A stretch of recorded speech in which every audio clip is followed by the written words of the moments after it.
அப்படிங்கிறான் அப்படின்னு சொல்றான். சரி, அங்கிருந்து போனா பாறை மேல உட்காந்து எல்லாம் பேசிட்டு இருக்காங்க. பார்த்த உடனே எனக்கு தூக்கி வாங்கி போட்டுடுச்சு. இது என்னடா என்று எனக்கு அதெல்லாம் வேண்டாங்க, நமக்கு வந்து அதுக்கு ரொம்ப தூரம், என்னால் ஆகாதுன்னு மற்றவர்களுக்கு இதை நீங்கள் வாங்கிக்கோங்க, உங்களை பற்றி உங்களுக்கு தெரியாது, நீங்கள் ஒரு பெரிய ஒரு மிகப்பெரிய ஒரு கூட்டத்தை அந்த அரசாங்கத்தை எதிர்க்கக்கூடிய ஆற்றலும் மக்களை ஒருங்கிணைக்கக்கூடிய ஆற்றலையும் பிரபாகரன் பெற்றிருந்தார். ஆகவே அவர் மக்கள் தொண்டரானார், மக்கள் தலைவரானார். அது தனி நாடு ஆகிறதுக்கு, தனி நாடு அவருக்கு மட்டும் இல்லை, உலகத்திலேயே தமிழர்கள் இல்லாத நாடே கிடையாது. ஆனால் தமிழனுக்கு என்று ஒரு நாடு.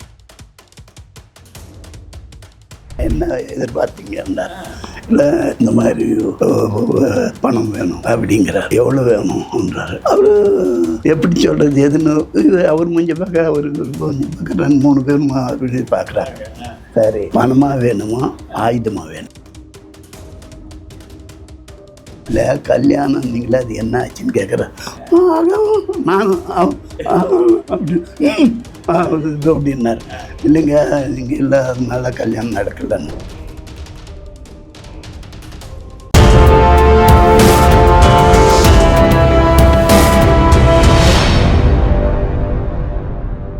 யூ தமிழ் நேயர்களுக்கு வணக்கம்.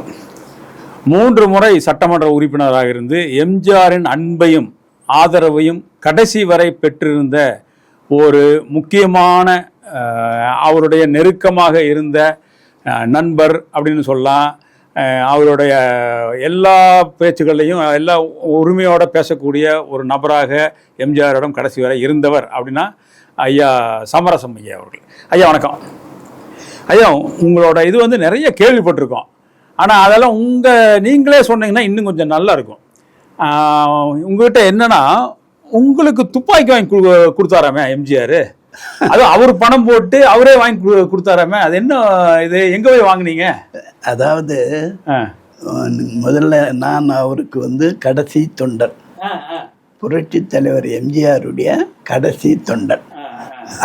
அது மாதிரி எடுத்துங்க. நண்பன் இல்லை, நண்பன் அவங்க வேற யாரோ இருக்கலாம். அவருடைய வழி நடக்கக்கூடிய கடைசி தொண்டன். நான் வந்து என்னுடைய ஏரியா நக்சலைட் ஏரியா, சட்டமன்ற தொகுதி. அந்த என்ன பகுதி அது அந்த திருப்பத்தூர் இதில் வரும். ஆமாம், ஓகே. அந்த போச்சம்பள்ளி, அது நாகரசம்பட்டி, அது என்னுடைய தொகுதியில் வர கிராமங்கள் எல்லாம். அதுக்காகவே எனக்காகவே என் தொகுதியில் திருப்பத்தூர் வட்டத்தில் ஏற்பட்ட நிலைமையை வச்சு வேலூருக்கு தேவாரம் அவர்கள் நியமனம் செய்தார். எம்ஜிஆர் அவர்கள், வால்டர் தேவாரம். Okay okay. எங்க ஊருக்கு வந்து சத்குருன்னு ஒருத்தர் போட்டார். அவரும் இதுல கில்லாடி, நக்சலைட்டுகளை பிடிக்கிறதில்ல, மாறு வேடம் போட்டு போறதில்ல, எங்களையும் மாறு வேடம் போட்டு கூட அழைச்சிட்டு போனதில்ல. அது ரொம்ப சினிமாவை விட த்ரில்லிங்கா இருக்கும். அங்க வீரமலைன்னு ஒன்று இருக்குது, அந்த குகையில் அவங்க இருக்கிறாங்க நக்சலைட்டுக்குன்னு. நாங்கள் 2 பேரும் பூஜாரி வேஷம் போட்டுன்னு போனோம். அந்த அளவுக்கு அந்த அளவுக்கு அதில் பயிற்சி பெறக்கூடிய அளவுக்கு எங்களை தயார்படுத்தியவர் புரட்சி தலைவர் எம்ஜிஆர். Okay okay. அது மட்டும் இல்லாமல் என் தொகுதியை நான் தேர்தல் நேரத்தில் நிற்கும்போது ஒரு 30 கிராமங்களில் யாரும் உள்ள ஓட்டு கேட்டு வரக்கூடாது. அப்படி வந்தால் அவர்கள் தலை வெட்டப்படும், அது கை கால் வெட்டப்படும், அவர் பாதிக்கப்படுவார்கள். அவர் என்னென்னமோ ஒவ்வொரு விதவிதமாக இருக்கும். வால் போஸ்ட் போட்டு ரத்த கையெழுத்தில் போட்டு வால் போஸ்ட் ஒட்டிட்டு அந்த நக்சல் பாரிகள் வந்து அப்படி பண்ணியிருந்தாங்க. அப்படி இருந்ததில் யாரும் எனக்கு எலெக்ஷன் அந்த பக்கமே போகல. ஆனால் நான் தைரியமாக ஒரு கார் எடுத்துன்னு போகிறோம். ஒருத்தர் கார் எடுத்துன்னு வர சொல்கிறாங்க, ஒரு இடத்துல மீட்டிங் நடத்துதுன்னு சொல்கிறாங்க. அந்த மீட்டிங் பார்க்க போகலாம், அவன் வாயா அப்படின்னா. அங்கே போனால் கை கால் எடுத்துடுவாங்க, நான் வண்டி வேணும்னா கொடுக்குறேன் எடுத்துன்னு நானே வண்டி எடுத்துகிட்டு போனேன். 50 கார் நானே எடுத்துட்டு போறீங்க. ரோட்ல நிறுத்திட்டு அவர் இங்கதான் நடக்குதுன்னு தெரிஞ்சு எனக்கு நான் எலெக்ஷன் நிக்கிறேன், வேட்பாளர் ஓட்டு கேட்கணுமே, அங்க யாரும் உள்ளுக்கு போகாம இருந்தா ஒரு ஏரியாவை பாதிக்குதே, நேரமா போறேன். ஒற்றை பாதை. உங்களுக்கு அப்ப காவல்துறை பாதுகாப்பு வருமல்ல? யாரும் வரல. வேட்பாளருங்கிற வகையில் வரணுமே. இல்ல வரணும். அப்ப அது எனக்கு தெரியாது, கூப்பிடுறதுன்னு தெரியாது. நாங்க ரகசியமா தானே போறோம், தெரிஞ்சு போலே. அங்கிருந்து போறேன். போகும்போது இவங்க மரத்து மேல நான் வர்றதை பார்த்துட்டு சவுண்டு கொடுக்குறாங்க, அப்படின்றான். இவன் இங்கிருந்து ஒருத்தருக்கு, அதுக்கு அந்த மரத்துல இருந்து அவன் கொடுக்குறான், அப்படிங்கிறான் அப்படின்னு சொல்றான். சரி, அங்கிருந்து போனா பாறை மேல உட்காந்து எல்லாம் பேசிட்டு இருக்காங்க. சரி, பேசிட்டு இருக்காங்க அப்படின்னு சொல்லும்போது அவங்கவுங்க அந்த பேச்சு நிறுத்திட்டாங்க.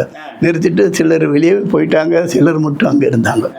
அங்கேருந்து நான் அங்கேருந்து நடந்தே இங்கேருந்து போயிட்டு வந்து போனோம். இங்கெல்லாம் வரக்கூடாதுன்னு தெரியல, நாங்கள் என்ன நடக்கும்னு தெரியல, நீங்கள் திருப்பி போவீங்களா தெரியல அப்படின்னு எனக்கு திருப்பி கேட்டாங்க. நான் தேர்தலில் நிற்கிறேன், யாரோ ஒருத்தர் வெற்றி பெறாங்க, அப்படி வெற்றி பெற்று யாரோ ஒருத்தர் ஆட்சிக்கு வர போகிறாங்க, எம்எல்ஏ இங்கே ஆக போகிறாங்க. அதனால் நான் வந்து எம்ஜிஆர் பக்தன்.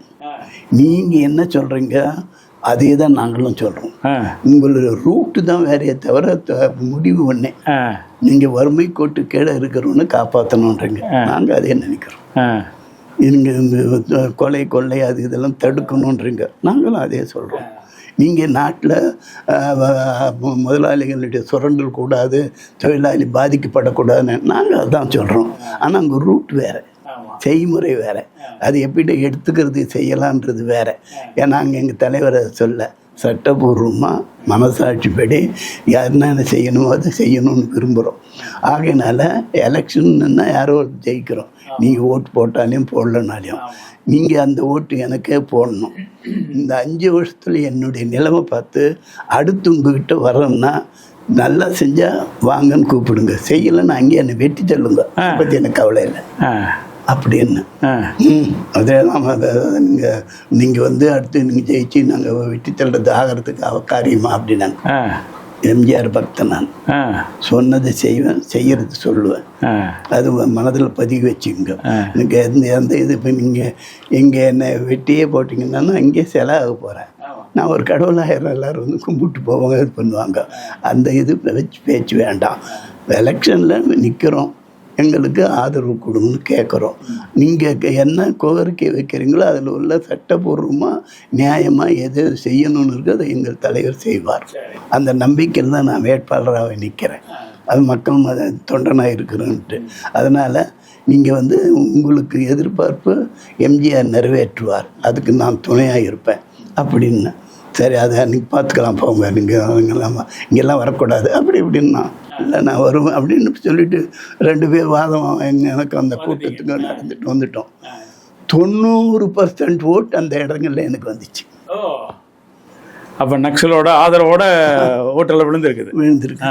அந்த ஒரு ஊர் அல்ல, நான் பேசின பாறை மேலே இருந்து ஒரு 32 கிராமம். 86, 90, 87, 90 இப்படி தான் ஒவ்வொரு பூத்துலேயும் ஓட்டு இப்படி வந்துச்சு. அதை நினச்சி நான் வெற்றி பெற்ற பிறகு மீண்டும் அதே ஊருக்கு போயிட்டு பிரச்சனை என்ன சொல்லுங்க. நான் போகும்போது என்னென்ன சரி, உங்களுக்கு தான் இணக்கம் ஆயிட்டீங்களா நீங்கள் நக்சல்ஸோட? எதுக்கு உங்களுக்கு எம்ஜிஆர் வந்து துப்பாக்கி வாங்கி கொடுக்குறாரு? எப்போ வாங்கி கொடுத்தாரு? இல்லைங்க, அது எப்படின்னா இந்த மாதிரி இதெல்லாம் முடிஞ்சு. அது நான் சொல்கிறது அரசியலில் எலெக்ஷனில் நிற்கும் போது நடந்த நிகழ்ச்சி. நின்ன பிறகு யார் யார் இந்த இது இருக்காங்களோ நக்சலைட்டுன்னு அவங்களுக்கு சுட்டு தள்ளுறாங்க, அவங்கள குண்டாஸ் ஆக்டில் கொண்டு போய் போடுறாங்க. அவங்களுக்கு எந்தெந்த வகையிலையும் பாதிப்பு இருக்குது. நக்சலைட் இல்லாத ஒருத்தன் பிடிச்சின்னு போயிட்டாங்க. நக்சலைட்னா என்ன அது யாருக்கும் தெரியாது. ஒரு வீட்டில் அண்ணன் தம்பிங்க 4 பேர் இருந்தால் ஒருத்தன் திமுகவில் இருப்பான், ஒருத்தன் காங்கிரஸில் இருப்பான், ஒருத்தன் கம்யூனிஸ்டில் இருப்பான், ஒருத்தன் நக்சலைட்டாக இருப்பான். இப்படி ஆளுக்கு ஒரு கட்சியில் இருப்பாங்க. நீங்கள் போய் அந்த ஒருத்தனுக்காக அந்த வீட்டுக்கு நெருப்பு வச்சு கொளுத்த முடியாது, கண்டுபிடிக்க முடியாது. அந்த நிலையில் இருந்த இதில் தேவையில்லாத ஒருத்தனை மாட்டுக்கார மணின்றவனை பிடிச்சின்னு போயிட்டாங்க. பிடிச்சின்னு போய் குண்டாஸில் போட்டாங்க. குண்டாஸில் போயிட்டு இருந்தோன்னா அப்போ குண்டாஸ் இருந்ததா? இருந்தது. அப்போ யாருங்க இதுன்னா இப்போ விஜயகுமார் டெல்லியிலையும் போய் சந்தன அவர் தான் முதல் எஸ்பி எங்கள் மாவட்டத்துக்கு. சீனிவாசன் சென்ட்ரல் இதில் இருக்காரு, அவர் தான் கலெக்டர். ஓகே. ஆனால் கலெக்டர் எஸ்பி கிட்ட போய் நான் வாதாடுறேன், ஏங்க நாங்கள் நக்சலைட்டு தான் ஒழிக்கணும்னு வந்தோம், நீங்க எல்லாரும் நக்சலைட் ஆக்குறீங்களே என்ன கேள்வியே. நான் வந்து தலைவரோட நெருக்கமாக இருக்கிறவன், எந்த பிரச்சனையும் தைரியமாக துணிந்து பேசுகிறவன், அது எந்த இதனாலையும் அணுகிறவன், எதையும் கண்டு ஓடுறவன் அல்ல. சரி, அப்போ என்ன சொன்னாங்க அவங்க? இப்படி கேட்டேன், நீங்கள் இதெல்லாம் மேலேருந்து ஆர்டர் வந்து தானே? மேலேருந்து நான் எங்கேருந்து வந்துச்சு சொல்லுங்கள். தலைவர் பேசினார் சிஎம், போடுங்க ஃபோனு, நான் சொல்கிறேன். எப்படி இல்லாத குற்றவாளி நிரபராதி எப்படி குற்றவாளி ஆக்குறீங்க தண்டா அப்படின்னு சொல்லி கேட்குறேன். அப்படின்னு சொல்லிட்டு அவங்க கலெக்டர் அவங்க 2 நிமிஷம் பேசுகிறாங்க. என்னதான் கடைசியில் அங்கே இதுக்கு கேட்டாங்க, மோகன்தாஸ் அப்போ மோகன்தாஸ் இருந்தார். அப்போ அவர் சொல்லியிருக்கார், சமரசம் பேசுனா அது அவர் எம்ஜிஆர் ஆளு, முதல்வர் ஆளு, அவருக்கு தெரியும், அவர் என்ன சொல்றாரோ அப்படி செய்யுங்கன்ட்டார். அப்படின்னு யாரை நக்சலைட்டுன்னு சொல்லி முடிவு பண்ணி குண்டாஸில் போட்டாங்களோ அங்கே விடுதலை பண்ணாங்க. அந்த மாதிரி பண்ணவன் இது அந்த நக்சலைட்டுங்களுக்குள்ள ஒரு திருப்பு முனையை உருவாக்கிச்சு. நான் ஒரே குடும்பத்தில் 4 பேர் 4 கட்சியில் இருக்கான், அதில் நக்சலைட் ஒருத்தன், அவ்வளோதானே தவிர எல்லாரும் நக்சலைட் இல்லை. அது அப்படி போச்சு. அந்த அடிப்படையில் நான் பல விஷயத்தில் இந்த மாதிரி அங்கங்கே தலையிட்டு என்னால் அது கேட்டது என்னென்னு முடியுமோ அது ரவுண்ட்லேயே இருக்கிறேன். எல்லாரும் போலீஸுக்காக இதை வச்சு நான் 3 முறை எம்எல்ஏ, ஒரு நாள் கூட போலீஸ் ஸ்டேஷன் போனதில்லை. அங்கே என்ன நிகழ்ச்சினாலும் அவங்க என் வீட்டுக்கு வந்துடுவாங்க, போலீஸ்காரனே வந்துடுவாங்க. இங்கே இந்த ஊரில் இப்படி, அந்த ஊரில் அப்படி, இன்னைக்கு ராத்திரிக்கு அங்கே அவன் நெருப்பு வைக்க போகிறான், இன்னைக்கு இங்கே இது என்ன நடக்குதுன்றதெல்லாம் உங்களுக்கு வந்துடும், இன்ஃபர்மேஷன் வந்துடும். அதுக்கு நான் உடனடியாக அதுக்கு மேலே இருக்கிறவங்கள பிடிச்சி அதுக்கு நிவர்த்தி பண்ணுறதுக்கு என்ன வழியோ அப்படி செய்வேன். இது பூரா தலைவருக்கு தெரிஞ்சுனே இருக்குது. அவர் எனக்கு ஆள் போட்டிருக்காரு, எனக்கு தெரியாது, ரகசிய தகவல் போயிட்டு இருக்குது.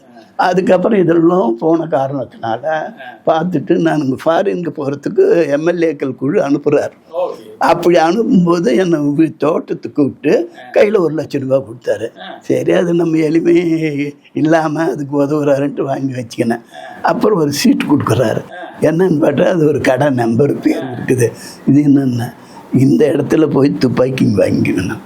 இல்லை, எங்கே? லண்டன்லையா? லண்டனில் கோவிந்தப்பன் பேர். அவர் பேரு கோவிந்தன். அந்த கடை வச்சிருக்காரு, கடை வச்சிருக்காரு. இங்கே இருக்கிற பார்த்த உடனே எனக்கு தூக்கி வாங்கி போட்டுடுச்சு.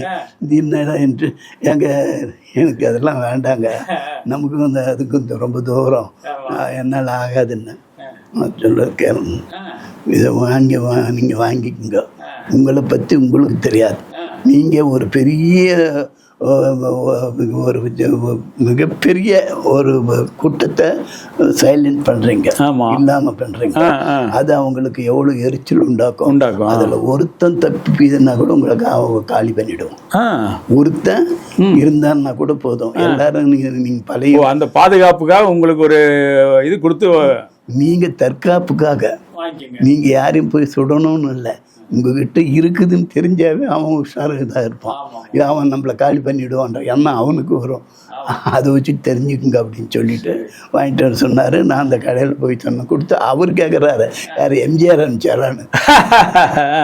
அப்போ அவருக்கு முன்னாடி தகவல் போயிடுச்சா? போலங்க, இந்த பேர் பார்த்தா வேற யாரும் உலகத்தில் அந்த மாதிரி கொடுத்தவங்க இல்லை. தமிழில் வேற எழுதியிருக்காரு. தமிழ் ஒரு எம்எல்ஏ ஒரு நாட்டிலேருந்து வரணும்னா யாருன்னா முதல்வராக இருக்கிறாரு எம்ஜிஆர்னு தெரியும். எம்ஜிஆருக்கு அவங்களுக்கு எவ்வளவு நெருக்கம் இருக்குதுன்ட்டு அது தெரிஞ்சுக்கிறீங்க. ஆமா, அந்த எவ்வளவு ஆயுதம் என்ன வேணும்னா இல்லை. இப்போ நான் கேட்குறேன், லண்டன்ல வந்து ஆயுதங்கள் தடை செய்யப்பட்டது. எப்படி நீங்கள் யாரை போய் எப்படி கண்டுபிடிச்சிங்க? அந்த கடை எப்படி கண்டுபிடிச்சிங்க? எந்த கடையில் போய் வாங்கினீங்க? இல்லைங்க, அந்த கடை அப்போ ஒரு ஷாப்பிங் சென்டர்னு போட்டிருக்காங்க. அந்த ஷாப்பிங்கில் போயிட்டு நான் இது கொடுத்த உடனே அவங்க எம்ஜிஆர் அனுப்பிச்சாரான்னு கேட்குறான். அந்த அளவுக்கு அங்கே இது அப்போ தடை செய்யலைன்னு நினைக்கிறேன். நான் இருக்கிற கட்டத்தில் இல்லை. கொடுத்த உடனே பார்த்துட்டு அது சொன்னார், அதை எப்படி யூஸ் பண்ணுறதுன்னு 100 ரூபா கொடுத்து, அது இதை இப்படி பண்ணணும், நீங்கள் இதை அடிச்சிங்கன்னா எங்க அடிச்சிங்களோ அங்க ஓட்டையே தெரியாது, அந்த பக்கம் பக்கம் பிச்சுன்னு போயிடும். Okay okay. அப்படி இருக்கும், இது அது பிச்சுன்னு போயிடும். ஓ, அந்த மாதிரி ஒரு துப்பாக்கி உங்களுக்கு இது பண்றாரு. அங்கேயே ட்ரையல் எல்லாம் காமிக்கிறார். சரி, எல்லாம் ட்ரைனிங் அங்க இருக்கிறீங்க, எப்படி திருப்பி கொண்டு வந்தீங்க அந்த துப்பாக்கிய? அவர் வந்து என் கையில கொடுக்கல பணத்தை. அது 37,600 ரூபாய் என்னமோ வாங்கினார். அதுக்கு பணம் அவர் வாங்கினது. அது வாங்கிட்டு இது பண்ணிட்டு நீங்க போங்க வந்து சேரும்ட்டார். சரி, அப்புறம் நான் வந்துட்டேன். வந்த பிற்பாடு 10 நாள் கழிச்சு பாம்பேவுக்கு வந்து நிற்குது. அது இந்த காவேரி பட்டணத்துக்கோ என் வீட்டுக்கோ இல்லை மெட்ராஸுக்கோ கூட வரல, பாம்பேவில் தான் வந்திருக்குது. அந்த இங்கிருந்து டிஜிபி கிட்ட இருந்தா என்ன ஒரு லைசன்ஸ் இது வாங்கணும், ஒரு அப்ரூவல் லைசன்ஸ் வாங்கணும், துப்பாக்கி லைசன்ஸ். இவங்க அதுக்கப்புறம் கொடுத்தாங்க. அதை எடுத்துக்கிட்டு போய் பாம்பேவில் கொடுத்து அதுக்கப்புறம் தான் கொடுத்தாங்க. அப்புறம் வாங்கிட்டு வந்தீங்க. அந்த துப்பாக்கி இன்னும் வச்சிருக்கீங்களா? அது இருக்குது. அது இப்போ எந்த வகையில் இருக்குது, எப்படி யூஸ் பண்ணணுமோ இது பண்ணணும், அந்த அப்படி வச்சிருக்கீங்க. ஓ, அப்போ எம்ஜிஆருக்கு வந்து இந்த ஆயுதங்களும் ஓரளவுக்கு யார் கொடுப்பா, யாருக்கு பயன்படுத்தணும் அப்படிங்கிறது தெரிஞ்சு வச்சிருந்துதான் இருந்திருக்காரு. தெரிஞ்சு வச்சுன்னு இல்லைங்க, அந்த கலை முழுமையா கற்றவர். எதிரியை எப்படி எப்படி வீழ்த்தணும், எந்தெந்த சொல்லால வீழ்த்தணும் சொல்லால வீழ்த்துவார், வில்லால வீழ்த்துவார் வில்லால வீழ்த்துவார். துப்பாக்கி தான் பேசணும், துப்பாக்கி பேசுவார். அதாவது இன்னொரு எனக்கு ஒரு சின்ன ஆச்சரியம் என்னன்னா, நக்சல்ஸ் வந்து அவங்களும் வந்து ஜென்ரலாக என்ன சொல்கிறாங்கன்னா, வெளியே இப்போ இந்திய அரசு என்ன சொல்லும், தீவிரவாதிகள் அவங்க அப்படிம்பாங்க. இப்போ இலங்கையை பொறுத்தளவுக்கு ஈழத்தில் போராடின புலிகளும் சரி அல்லது மற்ற ஆயுத போராட்டங்கள் பண்ணாங்களேங்க, அவங்கள போராளிகளையும் சரி அவங்கள தீவிரவாதின்னு சொல்லுவாங்க. இல்லைங்க, எப்படி எம்ஜிஆர் வந்து நம்ம தேசிய தலைவர் பிரபாகரனை செக்ரட்டரியேட்டே கூப்பிட்டு அவருக்கு வந்து அவரோட போட்டோ எடுத்துக்கிட்டது, அவருக்கு பணம் பல வகையில பணம் எல்லாம் கொடுத்தது, எப்படி ஒரு இதா இல்லையா, ஒரு முரண்பாடா தெரியலையா?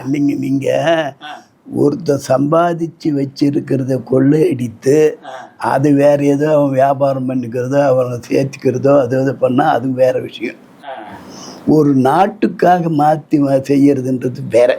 ஓ, அப்ப நக்சல்ஸ் வந்து அந்த விவசாயிகளோட எதிரி, இயற்கைக்கு எதிரி, திருட்டுத்தனம் பண்றவங்க, மொல்லமாரித்தனம் பண்றவங்க, யாரோ சம்பாரிச்சு கொள்ளடிச்சு பங்கிட்டுக்கிறவங்க அவங்கள வந்து ஏத்துக்கல, அவங்க ஏத்துக்கல. ஆனால் புலிகளை ஏத்துக்கிட்டாரு. புலிகளை ஏன் ஏத்துக்கிட்டாருன்னா, ஒரு நாட்டுக்காக போராடுறாங்க, நாட்டு மக்கள் பாதிக்கப்படுகிறார்கள், பாதிக்கப்படுவது அரசாங்கத்தால். அந்த அரசாங்கத்தை எதிர்க்கக்கூடியவர்கள் தேவை. அந்த அரசாங்கத்தை எதிர்க்கக்கூடிய ஆற்றலும் மக்களை ஒருங்கிணைக்கக்கூடிய ஆற்றலையும் பிரபாகரன் பெற்றிருந்தார். ஆகவே அவர் மக்கள் தொண்டரானார், மக்கள் தலைவரானார். அவருக்கு உதவி செய்ய வேண்டும் என்ற எண்ணம் தலைவருக்கு வந்தது. ஒரு நாடு உருவான நினைச்சாரா? ஆமாங்க, நீங்க தலைவருடைய படமெல்லாம் பாருங்க, என்ன செய்யுதுன்னு அது பாருங்க. நீங்க எந்த இது பார்த்தீங்க, எந்த இது பார்த்தாலும் தெரியும், படத்தை ஒரு புரட்சிகரமா தான் இருக்கும், புரட்சிகரமா இருக்கும். ஆமா, அங்க என்ன ஆச்சுன்னா, பிரபாகரன் அங்க போராடுறார். ஆமா, எதுக்கு போடுறாரு, தனி ஈழம் வேணும்னு போடுறாரு. ஆமா, அது யாரு வாங்க முடியும்? எதுக்கு அவர் பதவிக்கு வர்றதுக்காக வாங்குறாரு? அவருடைய குடும்பம், நாட்டு மக்களுக்காக. நாட்டு மக்கள் பாதிக்கப்பட்டிருக்காங்க, மற்ற இனத்தார், வேற சில ஆட்சியில் இருக்கக்கூடிய கொடுங்கோலர்களால் இனம் பாதிக்கப்பட்டிருக்குது. அந்த இனத்தை காப்பாற்றுறதுக்காக, அந்த பாதிக்கப்பட்ட மக்களை காப்பாற்றுவதற்காக தனி அமைப்பை உருவாக்கினார், தனி நாடு உருவாக்க பாடுபட்டார். ஓ, அந்த அந்த வகையில பெரிய ஒரு அன்பு வச்சிருந்தார் போல இருக்கு. அதனால நாம என்னென்ன திரைப்படத்தில் சொன்னோமோ அது பூரா பிரபாகரங்கிட்ட இருக்குது. ஆகையினால நாம யாருன்றத இப்ப நாம சொன்னது நடிப்பல்ல, உண்மை என்பதை உலகத்துக்கு. எம்ஜிஆர் என்ன நினைச்சிருப்பாருன்னா, நான் வந்து ரீல் பண்றேன், அதாவது இப்ப வந்து இந்த ஷார்ட்ஸ் எல்லாம் போடுவாங்க, ரீல்ல நான் நடிக்கிறேன், இவர் ரியல் தலைவர் அப்படின்னு சொல்லி அவர் கொடுத்திருக்காரு. அதுதான் இப்ப நீங்க சொன்ன அந்த வார்த்தை தான். நான் வந்து ரீல்னா சினிமா ரீல் எடுத்து பண்ணேன். ஆனா அவர் ரியலாவே அப்படி ஒருத்தருக்காரு, அது எனக்கு ரொம்ப பிடிச்சு, நானே அவரே நானும் ஆச்சு அப்படிங்கிற நிலைக்கு இவரும் வந்தாரு. அவரும் பிரபாகரனும் உலகத்தில் எல்லா தலைவர்களோடும் பேசி அந்த சித்தாந்தம் அது இதெல்லாம் தெரிந்திருந்தாலும், அவர் வீட்டில் அவர் வாழ்ந்த கட்டிடத்தில் ஒரு படம் இருந்தது, எம்ஜிஆர் படம் தான். ஆமா, வேற எந்த படமும் கிடையாது. இல்ல இல்ல இல்ல இல்ல. அது முதல் ரெண்டு பேருக்குள்ள நெருக்கம் என்னன்னு தெரிஞ்சுக்குங்க. உறவு எப்படி ஏன் ஏற்பட்டுச்சுன்றது. மக்கள் காப்பாற்றணும், மக்களை, நாட்டை காப்பாற்றணும். அப்போ நான் அவர் எதுக்கு பாடுபட்டாரு, தனி நாடானா இவங்களை காப்பாற்றலாம், இல்லைன்னா முடியாது இதுக்குள்ள இருந்தார். அது தனி நாடு ஆகிறதுக்கு, தனி நாடு அவருக்கு மட்டும் இல்லை, உலகத்திலேயே தமிழர்கள் இல்லாத நாடே கிடையாது. ஆனால் தமிழனுக்கு என்று ஒரு நாடு இல்லை. அதை பெற்று தரணுங்கிறதுல எம்ஜிஆர் ரொம்ப முனைப்பா இருந்தார். தமிழ்நாடுன்றது இந்தியாவில் ஒரு மாநிலம், இது தனி நாடு அல்ல. இது பிரபாகரன் பாட்டு ஒரு தனி நாடு.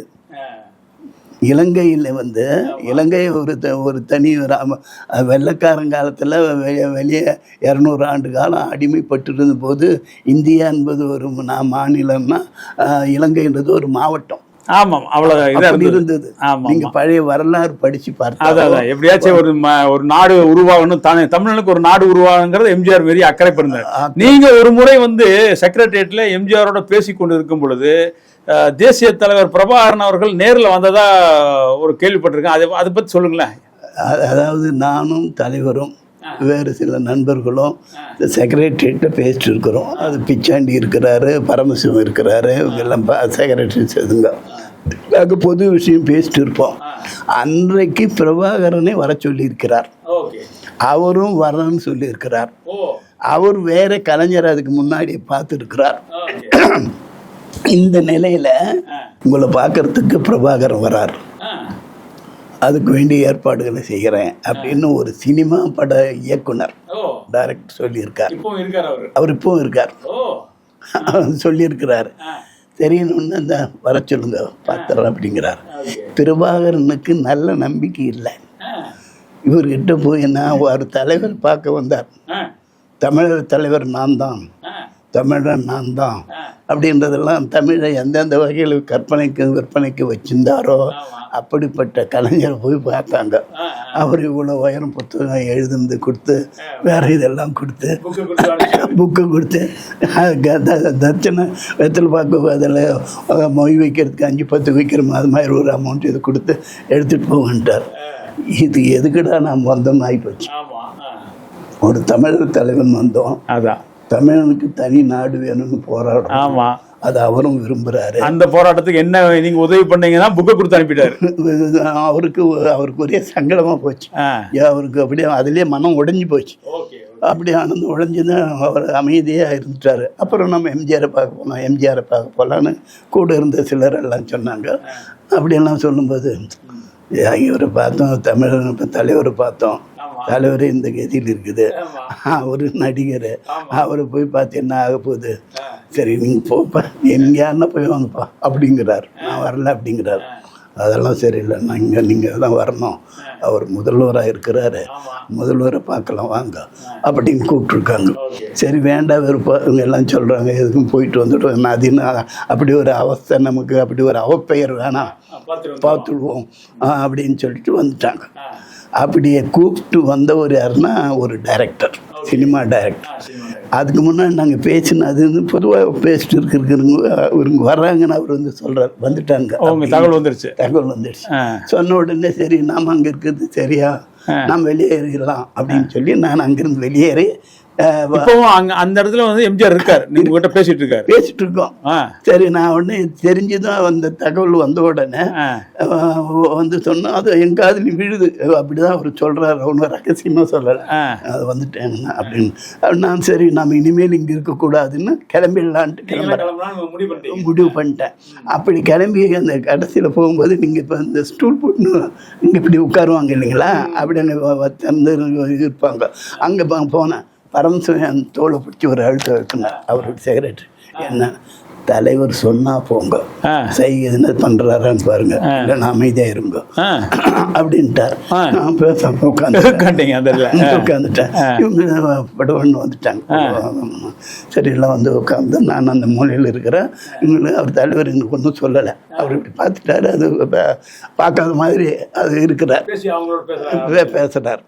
சரி அவர் அங்கேருந்து வந்ததும் அவர் என்னமோ பேசுகிறாரு இதுன்னு சொல்லிட்டு பேசணுன்னு அவர்கள் எல்லாம் பேசி சாப்பிட சொல்கிறாரு. அவர் மாட்டேன்றாருன்னு எதை வச்சு சாப்பிடுங்கன்னு எதோ என்ன முடியுது. அதை முடிஞ்ச உடனே என்ன எதிர்பார்த்தீங்கன்னா, இல்லை இந்த மாதிரி பணம் வேணும் அப்படிங்கிறார். எவ்வளோ வேணும்ன்றாரு. அவர் எப்படி சொல்கிறது எதுன்னு அவர் கொஞ்சம் பார்க்க அவர் கொஞ்சம் பார்க்க 2-3 பேரும் அப்படி பார்க்குறாங்க. சரி, பணமாக வேணுமா ஆயுதமாக வேணுமா? அவர் கேட்ட கேள்வி இது பூரா என்னோட பேச்சுவார்த்தை ஒன்றும் இல்லை. அவர் என்னை என்னை பார்க்கவே இல்லை. ஒரு பொருள் ஆள் ஒருத்தர் இருக்கிறான்னு தெரியாது இருக்குது.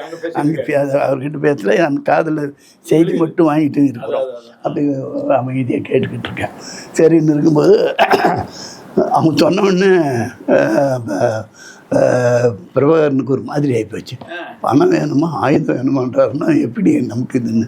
எவ்வளோ ஆயுதம் வேணும் அவர் கேட்குறாரு. பணம்னா எவ்வளோ வேணும், ஆயுதம்னா எவ்வளோ வேணும் அப்படின்னு கேட்குறாரு. செக்ரட்டரியேட்டுக்குள்ளே நடக்குது, முதலமைச்சரோட ரூமில் அவர் எவ்வளோ ஆயுதம் வேணும், அது எந்த மாதிரி ஆயுதம் வேணும் அதுவும் கேட்குறாரு. அவருங்க இவங்க என்னென்னு சொல்கிறாங்க பார்க்குறாங்க. சரி அப்படின்னு சொல்லி பார்த்துட்டு அவங்க பேசி அது ஒரு மாதிரி முடிச்சுட்டு இவ்வளோ பணம் கொடுக்குறேன் அப்படின்னு கேட்ட உடனே அதை நான் கொடுக்குறேன், எங்கே இருக்கீங்க அங்கே உங்களுக்கு வந்து சேரும் போங்கன்ற. அங்கேயே எடுத்து கொடுத்துடல, அங்கே பண்ணல. அதான் அங்கே வரும் உங்களுக்கு. நீங்கள் எங்கே இருக்கிறீங்க அங்கே வந்து வரைக்கும் சேரும் போங்கன்ற. ஓகே சரி சொல்லி முடிச்சுட்டு இங்கே போயிட்டாங்க. நான் சும்மா இருக்கக்கூடாதா? அதுக்கப்புறம் அண்ணா என்ன இவங்க எல்லாம் ஃபோட்டோ அது இது எடுத்தாங்க. நாங்கள் இருக்கிற இவர் ஃபோட்டோ எடுக்கலை. நான் அவரோட பிரபாகரன் சேர்ந்து படம் எடுக்கணும் என் மனசுக்குள்ளே ஓடுது. ஆனால் சொல்ல முடியாது சொல்லிட்டா நீங்கள் தான் இந்த இவ்வளோ நேரம் அப்படிங்கிற மாதிரி எதுனாலும் வரும். அது இதுன்ட்டு எல்லாம் போன பிற்பாடு அண்ணா என்ன அப்படின்னார். ஒரு ஃபோட்டோ எடுத்துக்கிறேன் அப்படின்னு அப்படின்னா பார்த்தாக்கா ஃபிலிம் ஃபோட்டோ எடுக்கிறவன் சார் ஃபிலிம் ஆகி போச்சுன்னா. ஃபிலிம் ஆகி போச்சா அப்படின்னு திரும்ப மாணிக்கத்தை பார்த்தேன். மாணிக்கம் போய் கார்லேருந்து ஒரு இந்த பொலியராய்டு கேமரா எடுத்துனோம். அப்போ அது ஃபேமஸ். அப்போ என்ன படம் அப்போ அடிச்சோடனே அப்போ படம் வரும். அடுத்ததும் நில்லுங்கன்னார். கருப்பு சட்டை போட்டு எல்லாம் இருக்குதுங்கிட்டு இப்போ அந்த படத்தை பெருசு பண்ணி வச்சுருக்கேன். போட்ட உடனே அங்கே வந்து எடுத்தார். சரின்னு சொல்லிட்டு என்ன அப்படின்னாரு. அது என்ன சின்னதெல்லாம் புரிஞ்சிச்சா என்ன நடக்குது பயிற்சி கொடுக்குறார். அதான் பரமசிவம் அவர் உங்களை போக சொல்லலை, இப்போ சொன்னால் போங்க இல்லைன்னா இருங்கன்றதும் எனக்கு பயிற்சி தொண்டனுக்கு பயிற்சி கொடுக்குறார். இவர் முடிந்தும் எப்படி என்ன அப்படின்னு சொல்லி கேட்குறதும் பயிற்சி பெற்றாயா இல்லையான்றது அர்த்தம். இது மாதிரி பல சம்பவங்கள் நடந்திருக்கு. அது வேறு ஒரு சந்தர்ப்பங்கள் வரும்போது சொல்கிறேன். அதனால் புரட்சி தலைவர் எந்தெந்த அடிப்படையில் எப்படியெல்லாம் தன் வாழ்க்கையை கொண்டு போனார். மக்கள் சேவை என்பது வெறும் கொடுப்பது மட்டும். ஆனால் இப்போ இன்னொரு செய்தி கேள்விப்பட்டேன். எம்ஜிஆர் போய் 10 நாள் வந்து டெல்லியிலேயே கேம்ப் போட்டு ராஜீவ் கிட்ட ஈழத்துக்காக பல இது பண்ணணும்னு சொல்லி எல்லாம் போராடுறதுக்காக 10 நாள் அங்கேயே கேம்ப் போட்டாராமே. அது ஒரு பெரிய கதைங்க. என் குடும்பமே அணிஞ்சிருக்கு. ஒரு முறை ராஜீவ் வந்து தூணு துப்பிட்டு கூட போனாருன்னு சொன்னாங்க. இல்லைங்க, அது அந்த இதில் என் குடும்பமே அடங்கியிருக்குது அந்த விஷயத்தில். அதாவது எனக்கு வந்து 2 பொண்ணு ஒரு பையன். இந்த 2 பொண்ணுக்கும் திருமணம் இவரை கேட்டு வச்சுட்டேன். அவரே சொல்லிட்டார். அவர் முதல்ல சொன்னால் மெட்ராஸில் வச்சுங்க அப்படின்னாரு. நான் மெட்ராஸ்லாம் வச்சுக்க முடியாதுன்னா அப்படி சொன்ன உடனே அப்படின்னுட்டார். வரமாட்டேட்டாரு. 2வது முறை சொன்னோம். இன்னொரு மகள் வயசுக்கு வந்தவொடனே இந்த திருமணமெல்லாம் வந்து அவங்க கேட்குறாங்கன்னு கொடுத்துடலான்னு கல்யாணம் பண்ணிடலான்றது என்னென்ன எங்கே கல்யாணம்னார். ஊரில் தான் அப்படின்னு. இங்கே வை, எல்லா செலவும் நான் பார்த்துக்கிறேன், உங்களுக்கு அந்த செலவே வேணாம், அப்பன்ற முறையில் பார்த்துக்கோ போ அப்படின்னாரு.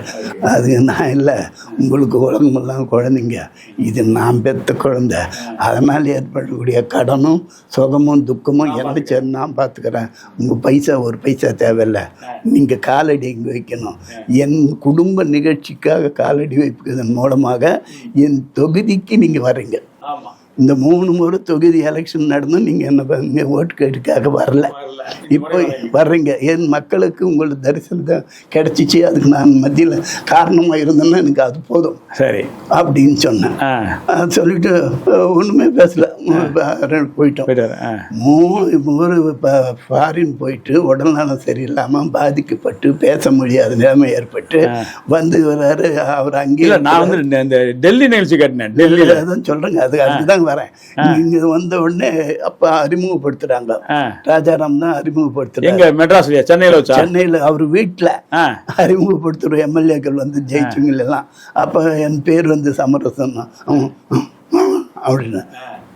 எனக்கு ஒன்றும் புரியல, பேச்சு வரல அப்படின்றார். எனக்கு ஒன்றும் புரியல. நான் வரம் சிவம் இல்லை கல்யாணம் நீங்களே அது என்ன ஆச்சுன்னு கேட்குறேன். நானும் அப்படி அப்படின்னார். இல்லைங்க நீங்கள் இல்லாததுனால கல்யாணம் நடக்கலன்னு.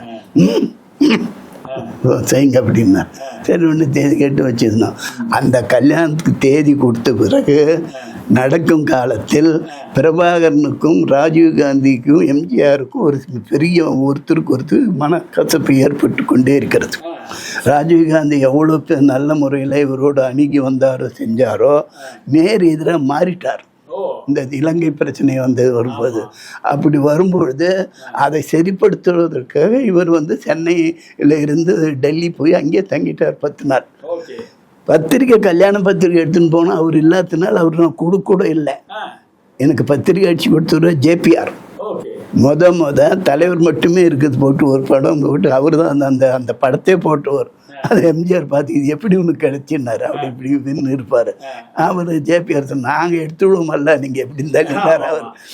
அந்த இது அது தலைவர் பார்க்கவே இல்லை. சரி அவர் தான் வேண்டி தேதி கொடுத்துட்டு அவரே இல்லைன்னு அப்புறம் எப்படி அவங்க என்ன எம்ஜிஆர் மூஞ்சிக்கு வரானா வரப்போகிறாங்களா இவங்க இப்படி உலகம் ஒவ்வொரு விதமாக சொல்லும். இந்த அடிப்படையில் இருக்குது. ஏன்னா என்னுடைய பொருளாதாரம், என்னுடைய வாழ்க்கை, என்னுடைய இதுக்கெல்லாம் அவ்வளோ பெரிய தலைவர்களை கொண்டு வந்து போட்டு நடத்த முடியாத நிலையில் சக்தியற்றவன் நான்.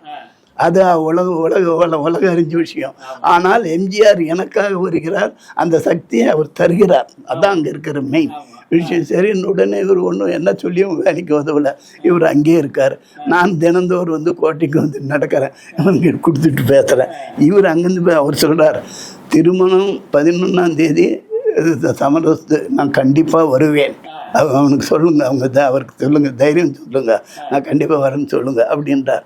அதே மாதிரி அந்த தேதிக்கு ஜானகியம்மாவை பெங்களூருக்கு வர வச்சு பெங்களூருக்கு நேராக அவர் அங்கேருந்து வந்து வரைச்சி அங்கேருந்து கல்யாணத்துக்கு வந்தார்.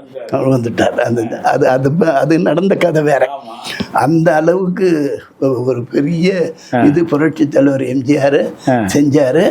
அந்த நிலைமைக்கு ஏன் டெல்லிக்கு போனாருன்னா, பிரபாகரனுக்கு நாடு நீங்கள் கொடுத்தாகணும், பிரபாகரன் நாடு பெற்றாகணும். அந்த நாடு தமிழனுக்கு, தமிழருக்கு, உலக தமிழருக்கு, பிரபாகரனுக்காக அல்ல, அவர் பதவிக்கு வரணும், பொறுப்புக்கு வரணுன்றதுக்காக அல்ல, உலகத் தமிழர்களுக்கு ஒரு நாடு கிடைக்க வேண்டும். அது தனி ஈழமாக இருக்க வேண்டும். இது எம்ஜிஆருடைய எண்ணம். பல கருத்துக்களை நான் அவர்கிட்ட பேசும்போது இதெல்லாம் அப்புறம் வச்சுக்கலாம், முதல் தமிழனுக்கு ஒரு நாடு, அது பிரபாகரனை வச்சு செய்வோம். அது முடிஞ்ச பிற்பாடு நீங்கள் சொல்கிறீங்களே இப்போ புது திட்டங்கள், இது பூரா நாம தான் செய்கிறோம். அது வெளி மூச்சு, இதை பற்றி வெளியே பேசக்கூடாது. அது என்னென்ன விஷயங்கள்ன்றதை நான் தொடர்ந்து சொல்கிறேன். இப்படி நாங்கள் நாட்டுக்காக அவ்வப்போது திட்டங்கள் தயாரித்தோம். அதை தலைவர் எனக்கு என்னென்ன உரிமை கொடுத்தார், அதில் நடந்தது என்னென்ற விஷயங்கள்லாம் நான் எவ்வளோ வேணும்னு சொல்ல தயார். நிறைய பல செய்திகள் நான் சொன்னீங்க. அதுலேயும் வந்து தேசிய தலைவர் சந்தித்தது, அதுவும் கோட்டையில் வச்சு சந்தித்தது, அதுக்கு பின்னால் அவருக்கு வந்து ரமாபுரம் தோட்டத்தில் கூப்பிட்டு போய் பணமெல்லாம் கொடுத்தது, பணமெல்லாம் வந்து சேரும் போ அப்படின்னு சொன்னது. அதை தாண்டி ராஜீவ் இதில் வந்து அதை அவருடைய இதெல்லாம் மீறி ராஜீவ்கிட்ட போய் உரிமையோட நாடு ஒன்று கொடுக்கணும் அப்படின்னு சொன்னது. அதுலேயே அவர் மனக்கசப்பு வந்தது. அவர் ராஜீவ்காந்தி வந்து பல வகையில் இவருக்கு ஒத்து வராத பொண்ணு அவருக்கு மனக்கசப்பு வந்துடுச்சு. ராஜீவ்காந்தியோட எவ்வளோ நெருக்கம். மனக்கசப்பு வந்தப்போ என்ன பண்ணார் அவர்? அவர் எழுந்து வந்துட்டார். இனிமேல் இந்த உன்னுடைய சகவாசமே வேண்டாம் அப்படின்னு சொல்லிட்டு ஓ அதுக்கு என்ன செய்ய முடியும்? இல்லை, அதுக்கு ஏதோ வாயில இருந்து சில துப்பிட்டு வந்தாருன்னு கூட சொன்னாங்க. அது சொல்லுவாங்க, அது கோபத்தில் அப்படி பண்றதா இல்லை. அவர் கொச்சை ஒரு இது வந்தா அப்படின்னு ஏதாவது சொல்றது இல்லைங்களா? அது போல அதெல்லாம் ஒரு தலைவர்களுக்குள் அதை பெரிதுபடுத்தி அதை ஈரப்பியனாக்கி பேனை பெருமாளாக்கி பெருமாளை பெற்று பெருமாள் ஆக்கக்கூடாது. வெறுப்பை காட்டினார். வெறுப்பு இந்த ராஜீவ் மேல வெறுப்பு வந்து ராஜீவ் காந்தி மேல இலங்கை பிரச்சனையில பிரபாகரன் வகையில வெறுப்பு காட்டினார். அவ்வளவுதானே, தவிர வேற இல்லை. அப்ப அந்த மாதிரியான ஒரு நிகழ்ச்சி எல்லாம் நடந்தது. தலைவர் இருந்திருந்தால் தனிநாடு பெற்றிருப்போம், உலகத் தமிழருக்கு ஒரு நாடு கிடைத்திருக்கும், அந்த நாட்டில் உலகத்தில் இருக்கிற ஆளாக இருந்தாலும் நம் தாயகம் போய் வர வேண்டும் என்ற எண்ணம் இருந்திருக்கும். தலைவர் நிறைய இன்னும் வச்சிருந்தார். உலகத் தமிழர் வங்கி ஏற்படுத்த வேண்டும், உலகத் தமிழர்களெல்லாம் ஒன்றுபட்டு இருக்க வேண்டும், அவர்களுடைய பண முதலீடு உலகத் தமிழர் யார் எங்கு பாதிக்கப்பட்டாலும் அது உதவ வேண்டும், அதற்கு வேண்டிய வழி செய்வோம். இதெல்லாம் அவர் போட்ட திட்டங்கள். தமிழ்நாடு இலங்கையில் தமிழர் மட்டும் இருக்கிறதல்ல, தமிழர்கள் எங்கெங்கு இருக்கிறார்களோ, எந்த சிக்கலில் இருக்கிற எவ்வளோ வறுமை கோட்டு கீழோ எப்படி சங்கடப்பட்டு கொண்டு இருக்கிறார்களோ அவர்களுக்கெல்லாம் வாழ்வு கொடுத்தாக வேண்டும். அதற்கு தமிழர்களுடைய உலக வங்கி உருவாக்க வேண்டும். இந்த எண்ணம் எம்ஜிஆருக்கு இருந்தது. அதான் பல வகையில் நீங்கள் மிகப்பெரிய வள்ளலாக இருந்தவர். அந்த வள்ளல் தன்மையை ஈழத்தமிழர்களுக்கு பெருமளவு உதவி செஞ்சவர். அதோடு மட்டும் இல்லாமல் உலகம் முழுவதும் இருக்கிற தமிழர்கள் ஒன்றையாக இருக்கணும், அவர்களுக்கு ஒரு வங்கி உருவாக்கணும், அவர்களெல்லாம் ஒற்றுமைப்படுத்தணும் அப்படிங்கிறத நிறைய பண்ணியிருக்காரு. தொழில் அது போலவே தொழிலாளர்கள் என்ற பிரச்சனைகளுக்கெல்லாம் தனித்தனி தொழிலாளர்கள் இல்லாமல் ஒரு அமைப்பை ஏற்படுத்தினா கூட்டமைப்பு உருவாக்கணும், அது அவர்களுக்கு உரிமையாக்கணும். அப்படி உலகத் தமிழர்களை எப்படி ஒருங்கிணைத்தாலும் நாளைக்கு உலகத்திலே தலை சிறந்தவன் அல்லது முதன்மையானவன் அல்லது வசதியானவன் யார் என்று கேட்டால் தமிழர்கள் என்று சொல்ல வேண்டும். அந்த மாதிரி ஒரு ஆசை இருந்தது, எண்ணம் இருந்தது. அவர் நினைச்ச ஈழத்தமிழர்களுக்கு ஒரு தனி நாடு வேணும்னு கேட்டிருந்தாரு. இப்போ அண்மை காலமாக நடந்த உங்களுக்கு 2009 நடந்த போராட்டம், இறுதி போராட்டம் பற்றியில் தெரியும். அது ஒரு காலதாமதம் ஆகக்கூடிய வாய்ப்புகள் ஏற்பட்டிருக்குது. ஆனால் எம்ஜிஆருடைய கனவு கண்டிப்பாக நிச்சயம் நிறைவேறும் ஒரு காலத்தில். அப்போ எம்ஜிஆரை எல்லாரும் நினச்சிக்குவாங்க. எம்ஜிஆருக்கு 2 சிலை இருக்குதுன்னா அது ஈழத்தில் யாழ்ப்பாணத்தில் இருக்குது. அது உங்களுக்கு ஒரு இதாக சொல்லி ரொம்ப மகிழ்ச்சி. இந்த நிகழ்ச்சியில் கலந்து கொண்டு பல செய்திகளை சொல்லியிருக்கீங்க. ரொம்ப மகிழ்ச்சி. நன்றி. மகிழ்ச்சி.